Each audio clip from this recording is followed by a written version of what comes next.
L'esperienza secondo me oggi vale più della cena in se stessa, nel senso che la gente non esce più per mangiare o per nutrirsi.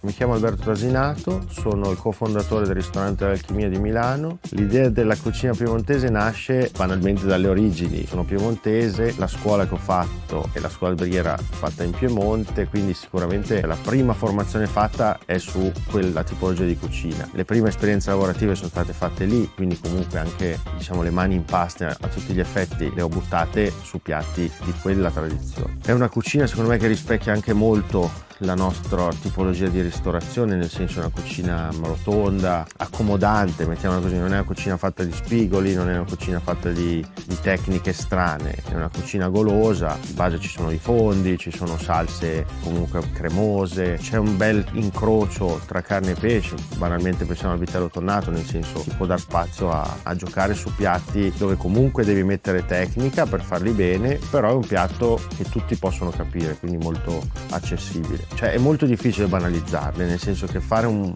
grande raviolo del plin, un grande tagliarin, comprare una battuta di fassona per fare una tartare, vuol dire andare oggi a ricercare una carne sana, buona, economicamente corretta, che non vada a impattare sul cliente finale in modo esagerato. È vero che è tradizione, però con la ricerca giusta e la tecnica giusta non è mai banale. Per noi il tema dello spreco è molto importante e siamo facilitati nell'averne il meno possibile, perché abbiamo le due possibilità: il ristorante aperto pranzo e cena 7 giorni su 7 e la zona del lounge bar che apre tutti i giorni alle 15. Due offerte anche diverse durante il giorno, il più possibile la materia prima. Faccio un esempio: i ravioli del plin hanno all'interno 3 carni, la cotoletta è fatta col vitello, il vitello tonnato è fatto con un altro taglio del vitello e al pomeriggio abbiamo le polpette. L'esperienza secondo me oggi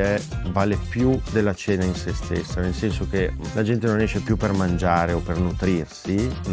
ripeto, è una città con una competizione altissima, quindi devi rendere le 2 ore, 2 ore e mezza, 3 ore che le persone passano qua particolari, diverse, emozionanti, ovviamente laddove comunque noi diamo da mangiare, cioè nel senso non salviamo nessuno, quindi non si usciranno con le lacrime, però è fondamentale, nel senso da prima che le persone prenotino, quindi dalla tua immagine social, sito internet, a come rispondi al telefono, già da lì parte l'esperienza, nel senso se io ho una cattiva risposta telefonica o un sito brutto, la prima parte di approccio che hanno con noi non è vincente, quindi parte da lì fino alla chiusura della cena. Noi diamo sempre dei piccoli cadeau che comunque devono lasciare un ricordo quando le persone tornano a casa. Cerchiamo sempre di brandizzarli, non per una questione di ego, ma proprio per dire: regaliamo una pasta, la pasta al nostro marchio, quando uno a casa apre il mobile l'Alchimia la rivede, quindi cercare di rimanere in casa anche quando poi loro sono tornati là. L'obiettivo sarebbe riuscire ad allargare,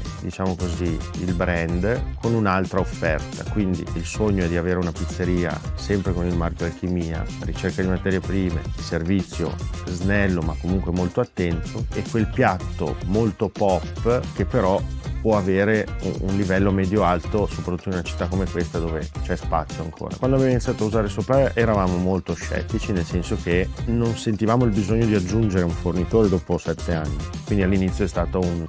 veramente una presentazione fatta da un collega e quindi una sorta di cortesia per noi. Poi utilizzandolo a tempo perso le prime settimane io mi sono proprio reso conto che invece c'era una potenzialità pazzesca a livello economico, soprattutto perché ti rendi conto nel momento in cui scegli il prodotto come è fatto e il prezzo che ha. Ma tanti fornitori con delle similitudini a Supplya non hanno il tool del prezzo. Prima di Supplya era meno consapevole, diciamo così, la parte di costo, quindi era la selezione del prodotto sempre fatta con un'estrema ricerca. L'idea nostra è sempre quella di avere poco magazzino, quindi tutti i fornitori che ci aiutino A per B o A per C massimo, però ripeto, erano trattative più lunghe dove magari dovevi perdere tempo, comunque investire tempo con la persona di riferimento, trattare in un certo modo, avere la garanzia che il prodotto arrivasse a un determinato prezzo. Invece così ogni giorno quando tu apri l'applicazione ti rendi conto se il vitello si è alzato, se lo sgombro è più piccolo, più grande, che disponibilità c'è, quanto ne puoi comprare, quindi hai immediatezza, sai benissimo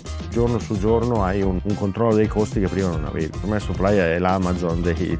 ristoratori, del ristorante, perché ha tantissime similitudini, cerchi, trovi l'immagine, la selezioni, la metti nel carrello e poi lo acquisti, quindi ti appaga, non è come ordinare mandando un messaggio su WhatsApp dove tu non vedi quello che stai comprando a tutti gli effetti, quindi sì, ti senti più sicuro, mettiamola così. Sono Alberto Trasinato del ristorante L'Alchimia e anche io sono supplier.